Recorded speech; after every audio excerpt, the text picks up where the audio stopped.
Maayong hapon. Inahan ka ba? Amahan ka ba? Nga magisaligan sa pamilya? Pwede magkasakit na. Kay naatay gibuhi nga pamilya, ang mga anak. So, dapat, permanente ta himsog. Dili ta pwedeng magkasakit. Kay nanuman. Kay magutom atong pamilya. So, maunang na mag-recommend ko sa inyo og usa ka vitamins. Kini siya, madam. Ascorbic acid, vitamin C niya. Ang isa ka botelya ani madam is 60 capsule, good for 2 months. So, kulit na yun. So,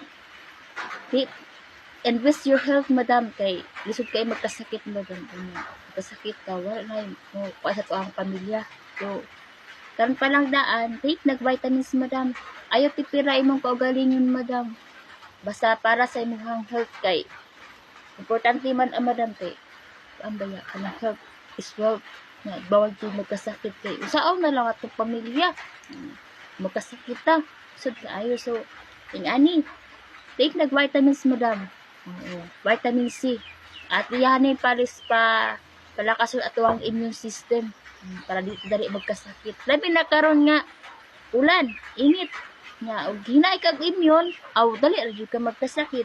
Pero kung lakas ng immune system kay tungod kay nag-take kag vitamin C, aw sigurado madam tuloy-tuloy ang trabaho, dili nagutman ang pamilya. So try na madam, check out na.